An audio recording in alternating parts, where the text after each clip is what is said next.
নমস্কার, খবরের প্রথমে দেখে নেব আজকের শিরোনাম। বীরভূমে অনুব্রত ঘনিষ্ঠদের উপর হামলার রাজনৈতিক উত্তেজনা। লক্ষ্মীর ভান্ডারের মতো এবার পুরুষরাও মাসে মাসে পাবেন 1000 টাকা। দুর্দান্ত এই প্রকল্প রাজ্য সরকারের। আরজিকর কাণ্ডের প্রতিবাদ, পুজোর উদ্বোধন বয়কট গেরুয়া শিবিরের। বিজেপির হয়ে প্রচারের 1 ঘন্টার মধ্যেই কংগ্রেস যোগ। গোটা দেশের সম্পদ মোদী গুজরাটে সরাচ্ছেন প্রশান্ত কিশোর। পুজোতে সুখবর, অক্টোবর মাসে রেশন কার্ডে পাবেন অতিরিক্ত খাদ্য সামগ্রী, এক নজরে তালিকা।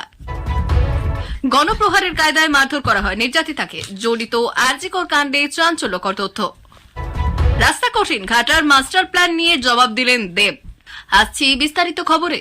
তৃণমূলের জেলা সভাপতি অনুব্রত মণ্ডল জেল থেকে ফিরে আসার পর তার অনুগামীরা ধীরে ধীরে গ্রামে ফিরতে শুরু করেছেন। তবে গ্রামে ফিরে আসার সাথে সাথেই অভিযোগ উঠেছে যে তৃণমূলের কিছু অংশের দ্বারা অনুব্রত অনুগামীদের ওপর মারধর করা হচ্ছে। অনুব্রত জেলে যাওয়ার পর তৃণমূলের একাংশের চাপে অনেক অনুগামী গ্রাম ছেড়ে চলে গিয়েছিলেন। হাটশিরান্দি গ্রামে ফিরে আসা অনুগামীরা অনুব্রতর পা ছুঁয়ে প্রণাম করেছেন, তবে তাদের গ্রামে ফিরতেই মারধরের শিকার হতে হচ্ছে। অভিযোগ রয়েছে অনুব্রত অনুগামী পাঁচু থান্ডারকে মারধর করে গুরুতর আহত করা হয়েছে এবং তাকে বোলপুর মহকুমা হাসপাতালে ভর্তি করা হয়েছে। এ ঘটনার পর বোলপুরে রাজনৈতিক উত্তেজনা বৃদ্ধি পেয়েছে। নানুর বিধানসভা এলাকায় অনুব্রতর অনুগামীদের উপর হামলার খবর প্রকাশ্যে আসতেই তৃণমূলের অন্তর্দ্বন্দ্ব আবার সামনে এসেছে। নানুরের প্রাক্তন বিধায়ক গদাধর হাজরা এই মারধরের ঘটনার সত্যতা স্বীকার করেছেন, যা রাজনৈতিক পরিস্থিতিকে আরও উত্তাল করে তুলেছে। লক্ষ্মীর ভান্ডার অতীত, এবার পুরুষরাও মাসে মাসে পাবেন 1000 টাকা। রাজ্যের কৃষকদের পাশে দাঁড়িয়ে নতুন প্রকল্প চালু করেছে পশ্চিমবঙ্গ সরকার। কৃষক ভাতা স্কিমের মাধ্যমে প্রত্যেক মাসে 1000 টাকা করে দেওয়া হবে উপভোক্তাদের। বিঘা জমি চাষ করতে বহু খরচ হয়ে থাকে, তাই রাজ্য সরকারের পক্ষ থেকে বছরে 10,000 টাকা দেবে মমতার সরকার। প্রথম পর্যায়ে মিলবে 5,000। যদি সেই টাকা পুরো খরচ না করে ব্যাংক কিংবা অন্য কোনো খাতে খরচ করা যেতে পারে। পরের পর্যায়ে বাকি 5,000 টাকা করে দেওয়া হবে। এখানেই শেষ নয়, কোনো কৃষকের যদি মৃত্যু হয় তাহলে তার পরিবারকে এককালীন 2 লক্ষ টাকা দেওয়া হবে। 16 থেকে 60 বছর বয়সীরা এই সুযোগ পাবেন। নিশ্চয়ই জানতে ইচ্ছে করছে এই প্রকল্পের নাম কৃষক বন্ধু। রাজ্য সরকারের এই প্রকল্পে আবেদন করতে ইচ্ছুক কৃষকদের অবশ্য বেশ কয়েকটি যোগ্যতা মান পূরণ করতে হবে, তাহলেই মাসে মাসে মিলবে ভাতা। আবেদনকারীকে পশ্চিমবঙ্গের স্থায়ী বাসিন্দা হতে হবে অথবা অন্তত 10 বছর থাকতে হবে। আবেদনকারীর বয়স 60 বছরের অধিক হতে হবে। তবে তফসিলি জাতি এবং উপজাতির শ্রেণীর ক্ষেত্রে 55 বছর হলেও অ্যাপ্লাই করা যাবে। আবেদনকারী কৃষকের নামে সর্বাধিক 1 একর জমি থাকতে পারে। ভূমিহীন খেমায়ুর হলেও এই স্কিমে আবেদন করা যাবে এবং কেন্দ্র অথবা রাজ্য সরকারের তরফ থেকে আগেই যদি কোনো ভাতা পেয়ে থাকেন তাহলে এই প্রকল্পে আবেদন করা যাবে না। জানা যাচ্ছে রাজ্য সরকারের এই স্কিমে মূলত অফলাইনে আবেদন করা হয়, তবে কেউ যদি চান তাহলে অনলাইন থেকেও আবেদন ডাউনলোড করে নিতে পারেন। এরপর সেই ফর্ম ফিল আপ করে স্থানীয় ব্লক কৃষি অধিকর্তার অফিস কিংবা মহকুমা অফিসে করে জমা দিয়ে দিতে হবে। কৃষক ভাতা প্রকল্পে আবেদনের জন্য অবশ্য বেশ কিছু নথিপত্র লাগবে। আবেদনকারীর আধার কার্ড অথবা রেশন কার্ড, জমির মালিকানার প্রমাণপত্র, শারীরিক অক্ষমতা থাকলে তার শংসাপত্র, স্থানীয় অঞ্চল প্রধানের শংসাপত্র, ব্লক উন্নয়ন আধিকারিকের থেকে অন্য স্কিমে টাকা না পাওয়া সার্টিফিকেট, ব্যাংকের পাসবই এবং অ্যাক্টিভ মোবাইল নম্বর দরকার হয়। আরজিকর হাসপাতালে পড়ুয়া চিকিৎসককে ধর্ষণ ও খুনের ঘটনায় রাজ্য জুড়ে বিক্ষোভের আগুন, দেশ বিদেশেও প্রতিবাদের ঢেউ। এই আবহে পুজো উদ্বোধনেও প্রতিবাদের আঁচ। এবছর দুর্গাপুজোয় কলকাতা বা রাজ্যের কোনো পুজোর উদ্বোধনে অংশ নেবেন না কেন্দ্রীয় নেতা বা মন্ত্রীরা। রাজ্য জুড়ে হওয়া প্রতিবাদের সঙ্গে তাল মিলিয়ে এমনটাই সিদ্ধান্ত নিয়েছে বিজেপির কেন্দ্রীয় নেতৃত্ব।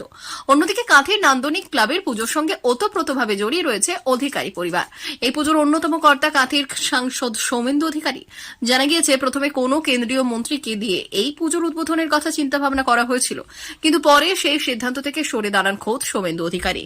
আরজিকর কাণ্ডের প্রতিবাদে এই পুজোর উদ্বোধনে আসছেন না কোনো কেন্দ্রীয় মন্ত্রী। পরিবর্তে আগামী 6 অক্টোবর এই পুজোর উদ্বোধন করবেন রাজ্যপাল সিভি আনন্দ বোস। বিজেপির সূত্রের খবর, পুজোর সময় কোনো কেন্দ্রীয় মন্ত্রী শহরে এলেও তারা কোনো পুজো উদ্বোধনে যোগ দেবেন না। রেলের একাধিক প্রকল্প উদ্বোধনের উদ্দেশ্যে রেলমন্ত্রী অশ্বিনী বৈষ্ণবও কলকাতায় এসেছেন, কিন্তু তিনিও কোনো পুজোর উদ্বোধনে অনুষ্ঠানে যাবেন না বলেই জানা গিয়েছে। এছাড়াও আগামী সপ্তাহে কলকাতায় আসার কথা কেন্দ্রীয় মন্ত্রী গজেন্দ্র সিং শেখাওয়াতের। তিনিও কোনো উদ্বোধনে অংশ নেবেন না বলে জানিয়েছে গেরুয়া শিবির। জমে উঠেছে হরিয়ানার বিধানসভা নির্বাচনের লড়াই। বৃহস্পতিবার দুপুর 1:45 নাগাদ বিজেপির হয়ে নির্বাচনী প্রচার করেছিলেন দলের প্রাক্তন সাংসদ অশোক তানওয়ার। 1 ঘন্টার মধ্যেই তাকে কংগ্রেসের জনসভায় দেখা হাজির হতে হলো। হরিয়ানার বিধানসভা নির্বাচনে শুরু হতে আর 2 দিনই বাকি নেই। বৃহস্পতিবার ছিল প্রচার কাজের শেষ দিন। প্রার্থী না হলেও শেষ লগ্নে প্রাক্তন সাংসদের দল ত্যাগে পদ্ম শিবির চাপে পড়বে সন্দেহ নেই। রাজ্যে ক্ষমতা ধরে রাখতে মরিয়া তারা। শেষ দিনের প্রচারেও বিজেপির সঙ্গে ছিলেন তানওয়ার। সোশ্যাল মিডিয়া পোস্টে দেখা যায়, নলওয়া আসন থেকে বিজেপির প্রার্থী রণধীর পানিহারের হয়ে প্রচার করেছেন তিনি। সেখানে তিনি বললেন, নায়েব শাইনির নেতৃত্বে হরিয়ানার বিজেপি সরকার গড়বে। 1 ঘন্টার মধ্যেই দলবদল। মহেন্দ্রগড় জেলায় প্রচার করেছিলেন লোকসভার বিরোধী দলনেতা রাহুল গান্ধী। সেখানে চলে আসেন তনওয়ার এবং তাকে স্বাগত জানানো হয়। এই বছরের গোড়াতেই কংগ্রেস ছেড়ে বিজেপিতে যোগ দিয়েছিলেন তিনি। সম্পর্ক টিকল না, পুরনো দলেই ফিরে এলেন তিনি। জনসভায় তার ফিরে আসা নিয়ে বলা হয়, আজ তার ঘর ওয়াপসি হল। রাজনৈতিক কৌশলবিদ থেকে সমাজকর্মী হওয়া প্রশান্ত কিশোর বুধবার অভিযোগ করেছেন যে গুজরাটে তার ট্র্যাক রেকর্ডে মুগ্ধ লোকেরা ক্ষমতায় আসার পর প্রধানমন্ত্রী নরেন্দ্র মোদী পুরো দেশের সম্পদ তার নিজের রাজ্যে সরিয়ে দিয়েছেন।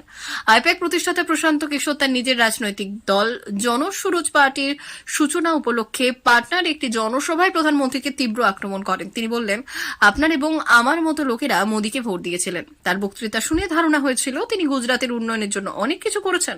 প্রকৃতপক্ষে গুজরাতে গিয়ে চলেছে, গোটা দেশের সম্পদ গুজরাতে চলে গিয়েছে বলে মনে হচ্ছে। যেখানে প্রতিটি গ্রামে কারখানা গড়ে তোলা হচ্ছে, কাজের খোঁজে বিহারের মানুষ ওই রাজ্যে ভিড় করছেন। পুজোর আনন্দ আরও বাড়িয়ে দিতে পশ্চিমবঙ্গ সরকার নিয়ে এসেছে সাধারণ মানুষের জন্য এক অসাধারণ সুখবর। অক্টোবর মাসে রাজ্যের প্রতিটি রেশন কার্ডধারী পাবেন বাড়তি রেশন সামগ্রী, যা একেবারে বিনামূল্যে বিতরণ করা হবে। রেশন কার্ডের ধরন অনুযায়ী ভিন্ন ভিন্ন পরিমাণে খাদ্য সামগ্রী দেওয়া হবে। এসপিএইচএইচ এবং পিএইচএইচ কার্ডধারীরা পুজো উপলক্ষে মাথাপিছু 3 কেজি চাল এবং 1.9 কেজি আটা বিনামূল্যে পেতে চলেছেন। যারা আটা নিতে আগ্রহী নন তাদের জন্য রয়েছে বিকল্প, বিনামূল্যে 2 কেজি চাল। খাদ্য সামগ্রীর এই বাড়তি বরাদ্দ উৎসবের সময়ে বিশেষভাবে উপকারী হবে। আগে RKSY1 ও 2 কার্ডধারীরা মাথাপিছু 5 কেজি করে চাল পেতেন, কিন্তু এখন তাদের জন্য বরাদ্দ করা হয়েছে মাথাপিছু 2 কেজি চাল। যদিও পরিমাণ কমানো হয়েছে, তবুও এই অতিরিক্ত রেশন সামগ্রী পুজোর মাসে এক বড় সহায়তা হিসেবে কাজ করবে। এই পুজোয় পশ্চিমবঙ্গের মানুষদের জন্য রাজ্য সরকার এবং কেন্দ্রের খাদ্য সুরক্ষা যোজনা মিলে অসংখ্য মানুষকে অতিরিক্ত রেশন বিতরণ করবে। আপনার এলাকার রেশন দোকানে তালিকা দেখে নিন এবং মিলিয়ে নিন কবে কি রেশন পাবেন। এই পুজোতে বিনামূল্যে অতিরিক্ত রেশন সামগ্রী পাওয়া নিঃসন্দেহে রাজ্যের সাধারণ মানুষের জন্য একটি বড় খবর। খাদ্য সামগ্রীর এই বরাদ্দ পুজোর আনন্দকে বহুগুণ বাড়িয়ে তুলবে, যা রাজ্যের মানুষের জন্য এক নতুন আশা এবং আনন্দের সঞ্চার করবে। প্রায় 2 মাস হতে চলল, এখনো জট খুলল না আরজিকর মামলার। গত 9 আগস্ট হাসপাতালে কর্মরত অবস্থায় 31 বছরের তরুণী চিকিৎসককে ধর্ষণ করে খুনের ঘটনা সাড়া ফেলেছে গোটা দেশে। গোটা ঘটনা তদন্ত চালাচ্ছে সিবিআই। আর সেই তদন্তে বেরিয়ে আসছে চাঞ্চল্যকর সব তথ্য। মৃতার দেহের সামনের অংশে 15টি গুরুতর বাহ্যিক আঘাত ও 9টি গুরুতর আভ্যন্তরীণ আঘাতের চিহ্ন মিলেছে। তবে দেহের পেছনের অংশের আঘাতের উল্লেখ ময়না তদন্ত বা সুরতহাল রিপোর্টে নেই। মৃতার দেহের দ্বিতীয়বার ময়নাতদন্ত সম্ভব হয়নি, তাই বর্তমানে সিবিআই এর ভরসা ফরেন্সিক বিশ্লেষণ। রিপোর্টে থাকা ক্ষত চিহ্নগুলির ফরেন্সিক বিশ্লেষণ করার পর তদন্তকারীদের একটি সূত্রের দাবি, নির্যাতিতাকে কার্যত গণপিটুনির আদলে বেধড়ক মারা হয়। সিবিআই সূত্রে খবর, মৃতার ডান কান থেকে রক্তক্ষরণের আভাস মিলেছে। পাশাপাশি নির্যাতিতার মাথা বারবার দেওয়াল বা শক্ত কিছুকে ঢোকা খেয়ে থাকতে পারে। মৃতদেহের নিচে নীল রঙের তোয়ালের মতো একটি কাপড় থেকে রক্তের দাগ মিলেছে। তবে ময়নাতদন্ত ও সুরতহাল রিপোর্টে বেশ কিছু গুরুতর আঘাতের প্রসঙ্গ একেবারে এড়িয়ে যাওয়া হয়েছে বলে খবর। এবারের বন্যাতেও ডুবেছিল ঘাটাল, মানুষের ভোগান্তি কিছু কম হয়নি। এবার প্রশ্ন, ঘাটাল মাস্টার প্ল্যানের কি হলো, কতদূর এগোলো ঘাটাল মাস্টার প্ল্যান? সংবাদ প্রতিদিনের দপ্তরে তাদের কনসাল্টিং এডিটর কুণাল ঘোষের সঙ্গে খোলামেলা আলোচনা হলো দেবের। একদিকে অভিনেতা ঘাটাল মাস্টার প্ল্যান নিয়ে দেব বললেন, কাজ এগোচ্ছে, তবে সেই রাস্তা কঠিন। সেই সঙ্গেই তিনি জানিয়েছেন ফেব্রুয়ারিতে মুখ্যমন্ত্রী সুখবর শোনাবে।